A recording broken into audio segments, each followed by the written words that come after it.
Can you tell us? I want to ask you 5 questions.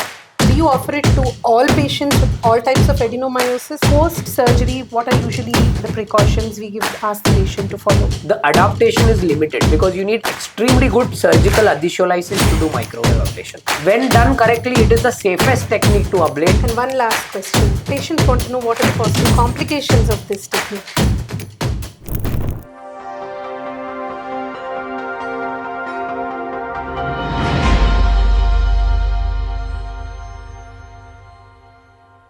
So, Jay, microwave ablation is the new treatment for adenomyosis. Can you tell us? I want to ask you 5 questions about it. Yeah. So, tell me, what is microwave ablation? So first of all, it is not a new treatment.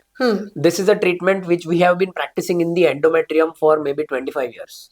Correct? To ablate the endometrium. What happens is when you want to ablate adenomyoma, you are basically trying to ablate the muscle of the uterus.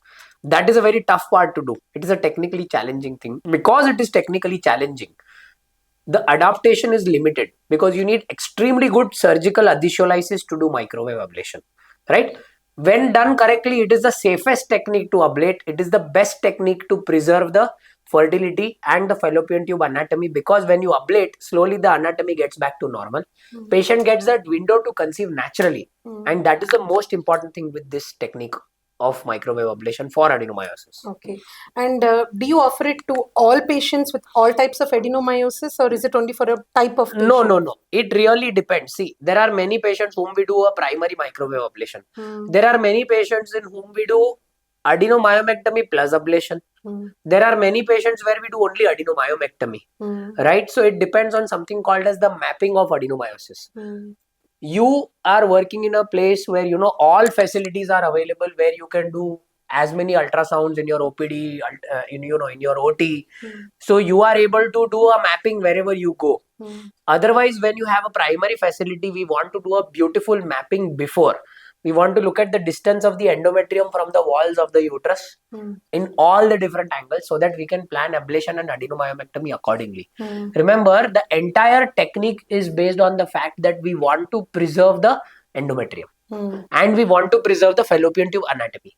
Right. If these two goals are being achieved, either individually or in a combination, we don't mind using any technique in order to get this thing right. So you mean to say this is going to help in fertility preservation, and it's also a good option in women who want to preserve their uterus, who are young, who have completed their family but don't want a hysterectomy, and suffering with adenomyosis. So that is an option. Absolutely. Okay. And post-surgery, what are usually the precautions we ask the patient to follow? Honestly, nothing. But as I have mentioned on multiple platforms, it will take approximately 3 months for the volume of the uterus to shrink by around 35 to 40%. Right. At the primary sitting, the volume reduction does occur, but this volume reduction is around 5 to 10%, not more than that. It takes around 2.5 to 3 months for the volume to actually shrink down. Okay. And once the volume shrinks down, that is when the patient actually experiences a lot of pain relief. But when you ablate very nicely and your radius of ablation is good, then patient in the next period itself comes and tells you that, they've never had such a Good wonderful pain relief. That too in menses, the dysmenorrhea goes down by 95%, which is amazing. Absolutely amazing. But you did mention that this is a procedure which cannot be replicated by anybody. Why do you say so? No, I'm not saying it cannot be replicated by anybody. What am I saying is, if doing an ultrasound is a standard thing, right?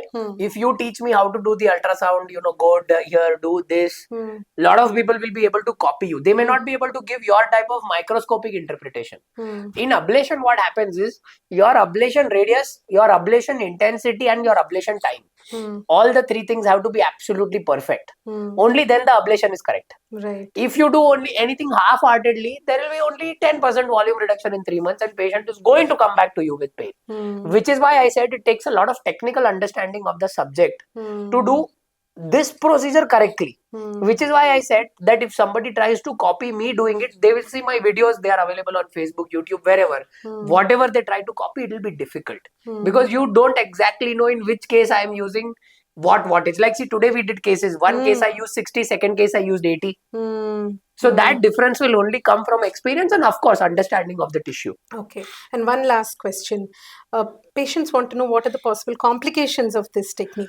Honestly, this is an operator driven technique. So basically, if the operator, the person who is doing it is good, you don't have complications, because the person has to do wonderful adhesiolysis. So there is no dissipation of heat. If the person is not able to do adhesiolysis, that is when there is heat spread.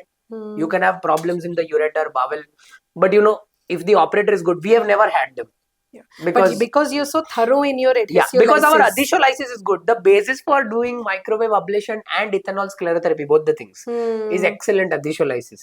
If you skip adhesiolysis, patient is going to have complications. Okay, so that's very nice, Jay. This looks like a superb treatment. You've done almost 300, I think. Yeah, this year we have done more than 300 cases since in the last 8 to 10 months. Yes, and you've had many pregnancies after this. So far in this year, we have had 16 pregnancies, which is simply amazing. Out of which 3 people have conceived naturally, which is even more amazing. Right? Exactly, because most patients with adenomyosis will end up with IVF. Exactly. And this is one thing where and they have a very poor fertility outcome. Very poor fertility. This improvises the fertility outcome.